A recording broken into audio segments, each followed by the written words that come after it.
आज हम स्टार्ट करेंगे खंडसा समाकलन। प्रतिस्थापन द्वारा समाकलन समाप्त हो चुका है। इसके बाद है खंडसा समाकलन। खंडसा समाकलन क्या होता है?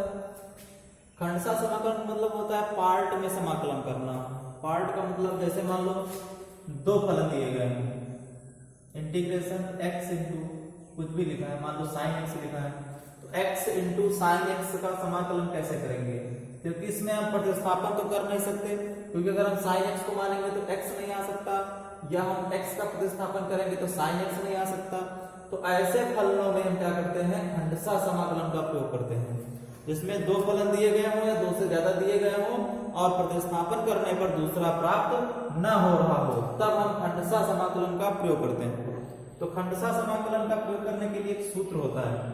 खंडसा समाकलन से सॉल्व करने के लिए एक सूत्र होता है। जैसे मान लो दो फलन इनटू में दिए गए हैं, मान लीजिए integration f1x into f2x dx, प्रथम फलन इंटू द्वितीय फलन का समाकलन। दो फलन है, दोनों का हमको निकालना है, इंटू में दिए गए हैं, समाकलन करना है। तो इसका सूत्र होता है प्रथम फलन मतलब f1x into integration f2x dx, f1x into integration f2x dx minus integration प्रथम फलन का अवकलन मतलब ddx ऑफ f1x, ये हो गया प्रथम फलन का अवकलन, इंटू इंटीग्रेशन द्वितीय फलन f2x dx, पूरे का समाकलन dx हो गया। मतलब प्रथम फलन इंटू द्वितीय फलन, इसको लिख सकते हैं इंटीग्रेशन प्रथम फलन इंटू द्वितीय फलन। अगर ये दिया गया है, इसको हम लिखेंगे प्रथम फलन इंटू द्वितीय फलन का समाकलन, द्वितीय फलन का समाकलन माइनस इंटीग्रेशन मतलब क्या हुआ? पूरे का समाकलन, तो हो जाएगा प्रथम फलन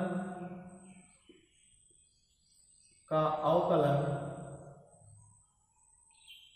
इंटू द्वितीय फलन का समाकलन, प्रथम फलन का अवकलन इंटू द्वितीय फलन का समाकलन और पूरे का समाकलन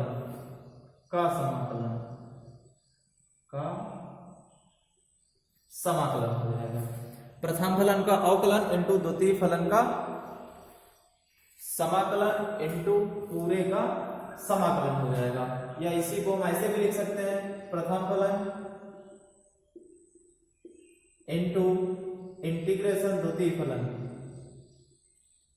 द्वितीय फलन माइनस इंटीग्रेशन ddx ऑफ प्रथम फलन इंटू इंटीग्रेशन द्वितीय फलन dx ऑफ dx। मतलब कुल मिला के दो फलनों का अगर हमको समाकलन निकालना, इंटू में दिए गए तो होगा प्रथम फलन इंटू द्वितीय फलन का समाकलन माइनस इंटीग्रेशन प्रथम फलन का अवकलन इंटू द्वितीय फलन का समाकलन। तो ये हो गया फार्मूला। अब इसमें जैसे दो फलन दिए गए हैं तो दोनों फलन सेम तो होंगे नहीं, सेम नहीं होंगे। इसका मतलब क्या है कि मान लो कोई x है तो दूसरा sin x हो सकता है, या x है तो log x हो सकता है दूसरा। तो इसमें से भी x जो दिया गया ये बीजगणितीय व्यंजक है, और जो sin x है ये कैसा है? त्रिकोणमितीय व्यंजक है। तो x sin x या x log x में प्रथम फलन कौन सा है और द्वितीय फलन कौन सा है, ये भी इसमें ध्यान देना होगा। क्योंकि f1x और f2x जो दिए गए हैं, इसमें एक को हम प्रथम मानते हैं, दूसरे को द्वितीय मानते हैं। तो प्रथम कौन सा होगा, द्वितीय कौन सा होगा? इसके लिए एक सूत्र होता है, इसको हम बोलते हैं आइलेट। आइलेट मतलब ILATE। आई का मतलब होता है इनवर्स फंक्शन, आई का मतलब होता है इनवर्स फंक्शन। इनवर्स फंक्शन का मतलब क्या हुआ? प्रतिलोम त्रिकोणमितीय अनुपात, इनवर्स ट्रिग्नोमेट्रिक फंक्शन लिख सकते हैं। Inverse trigonometry function, trigonometry function मतलब प्रतिलोम त्रिकोणमितीय फलन जो कि होते हैं sine inverse x, cos inverse x या टैन इनवर्स एक्स, आगे जो भी होते हैं कॉट कॉस एक्स सभी होते हैं, इनको हम प्रथम फलन मानते हैं। अगर ये दिया गया है व्यंजक में या समाकलन में तो उसको हम प्रथम फलन ही मानेंगे। उसके बाद एल का मतलब होता है लॉग, मतलब लॉगरिथमिक, लॉगरिथमिक फंक्शन। इसमें कौन कौन से आते हैं? इसमें आते हैं जैसे log x है बेस e है, log x है बेस a है, इस तरह के फंक्शन। log वाले फंक्शन जो होंगे वो इनवर्स के बाद माने जाएंगे। उसके बाद a का मतलब होता है algebraic, algebraic function. Algebraic function कौन से होते हैं? जैसे मान लो x लिखा है, x स्क्वायर लिखा है, 3x स्क्वायर लिखा है, 3x क्यूब लिखा है, x पावर 4 है, इस तरह के जो बीजगणितीय व्यंजक होते हैं उन्हें हम कहते हैं अलजेब्रिक फंक्शन। t का मतलब होता है ट्रिग्नोमेट्रिक, ट्रिग्नोमेट्रिक फंक्शन मतलब त्रिकोणमितीय फलन। त्रिकोणमितीय फलन कौन से होते हैं? जैसे साइन x है, कॉस x है, टैन x है, सेक x है, कॉसेक x है, कॉट x है। इनवर्स मतलब होता है sine inverse x, cos inverse x, tan inverse x। और केवल ट्रिग्नोमेट्रिक मतलब क्या होगा? Sine x, cos x, tan x। e का मतलब होता है exponential, exponential function. Exponential function का मतलब क्या हुआ? जैसे दिया हो e की पावर x, a की पावर x, b की पावर x, इस तरह के फंक्शन जो पावर x में दिए गए हो उन्हें हम कहते हैं एक्सपोनेंशियल फंक्शन। ये होता है इनका क्रम, मतलब अगर इनमें से कोई भी फलन दिए गए हैं तो इस क्रम में हम मानते हैं। ऊपर जो होगा उसको पहला फलन मानेंगे, जो नीचे होगा उसको द्वितीय फलन मानेंगे। जैसे मान लो यहाँ पर जैसे दिया गया x log x, x log x, तो x क्या है? x है अलजेब्रिक फंक्शन और log x क्या है? Logarithmic function. तो पहले a आता है कि l आता है? पहले l आता है बाद में a आता है, मतलब l वाला हम पहले मानेंगे। ये मानेंगे प्रथम फलन और ये मानेंगे द्वितीय फलन। ये हो गया प्रथम फलन, ये हो गया द्वितीय फलन। इसी तरह से दिया x sin x, तो x sin x में प्रथम द्वितीय कौन सा होगा? तो x का मतलब क्या होगा? ये अलजेब्रिक है, a है, sin x क्या है? ट्रिग्नोमेट्रिक है, t है। तो पहले a आता है कि t आता है? पहले a आता है फिर t आता है, मतलब इसको हम फर्स्ट मानेंगे और इसको सेकंड मानेंगे। इस तरह इसका क्रम होता है मानने का। सूत्र समझ में आ गया। उसके बाद हम सवाल बता रहे हैं।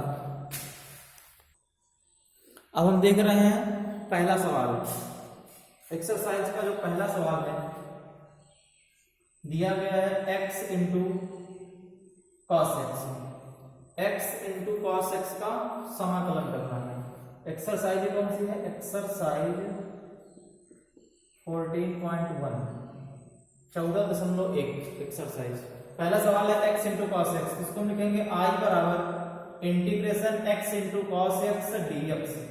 अब इसमें दो फलन आ गए इनटू में, पहला फलन x है, दूसरा है cos x। इसमें हम पहले देखेंगे कि फर्स्ट कौन सा है और सेकंड कौन सा है, प्रथम फलन कौन सा है और द्वितीय फलन कौन सा है। तो हमें नियम पता है इसका, आइलेट,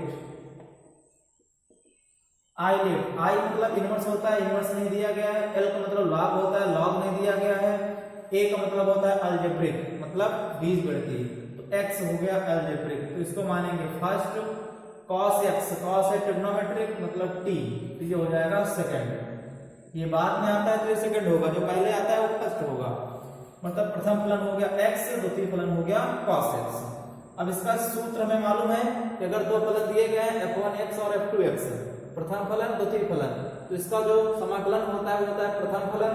प्रथम फलन मतलब यहाँ पर x प्रथम फलन है, x हो जाएगा इनटू इंटीग्रेशन f2x मतलब द्वितीय फलन, द्वितीय फलन cos x है, हो जाएगा cos x dx minus integration ddx of f1x मतलब प्रथम फलन का अवकलन, हो जाएगा ddx ऑफ प्रथम फलन। प्रथम फलन क्या है? इसमें x है, इनटू इंटीग्रेशन f2x dx मतलब द्वितीय फलन, तो हो जाएगा cos x dx of dx मतलब पूरे का समाकलन।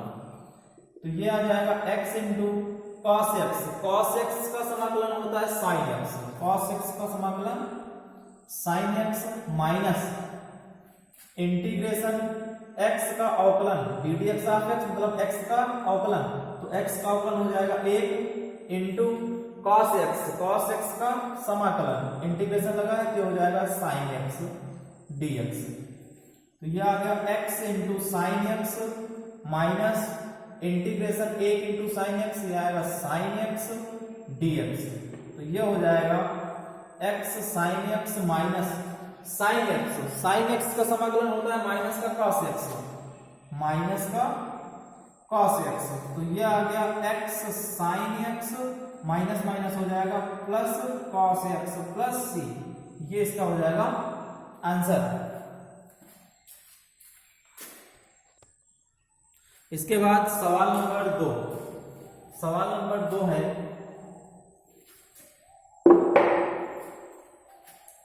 सवाल नंबर 2। सवाल नंबर 2 दिया गया है x की power n into log x।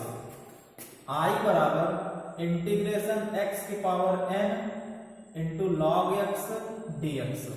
x की power n into log x dx। अब इसमें देखना है कि फर्स्ट कौन सा होगा और सेकंड फलन कौन सा होगा। आइलेट हमें पता है, आइलेट आई का मतलब इनवर्स, l का मतलब लॉग, a का मतलब अलजेब्रिक, t का मतलब ट्रिग्नोमेट्रिक, e का मतलब एक्सपोनेंशियल। तो x की पावर n जो दिया गया है अलजेब्रिक है। ये क्या है? अलजेब्रिक है। log x क्या है? लॉगरिथमिक है, l हो जाएगा। तो पहले a आता है कि l आता है? पहले l आता है, मतलब log x होगा प्रथम फलन और अलजेब्रिक फंक्शन x की पावर n क्या होगा? द्वितीय फलन। ये चीज ध्यान देना, अगर उल्टा कर दोगे तो फिर सवाल गलत हो जाएगा, सॉल्व तो नहीं होगा फिर। तो ये हो जाएगा इंटीग्रेशन, प्रथम फलन को हम पहले लिखेंगे log x इंटू द्वितीय फलन x की पावर n dx। अब इसमें हम फार्मूला लगाएंगे फर्स्ट इंटू सेकंड, प्रथम फलन इंटू द्वितीय फलन।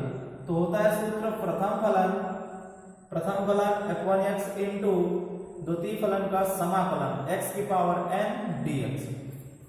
प्रथम फलन ये हो गया प्रथम फलन और ये हो गया द्वितीय फलन।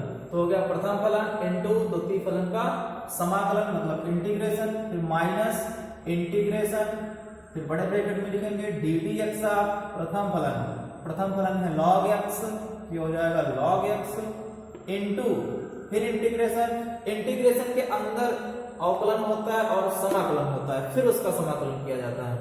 तो D D x of log x into integration x की पावर n dx, द्वितीय फलन का समाकलन। x की पावर n हो गया द्वितीय फलन ऑफ dx मतलब पूरे का समाकलन। तो ये हो गया log x इंटू x की पावर n। इसका फार्मूला हो जाएगा x की power n plus 1 upon n plus 1। x की पावर n का सूत्र होता है समाकलन x की power n plus 1 upon n plus 1 minus integration log x का अवकलन हो जाएगा 1 अपॉन x इंटू x की पावर n का समाकलन x की power n plus 1 upon n plus 1 of dx। तो ये आ गया x की power n plus 1 into log x upon n plus 1, x की power n plus 1 into log x upon n plus 1 minus integration ये 1 upon n plus 1 बाहर हो जाएगा, अचर संख्या है।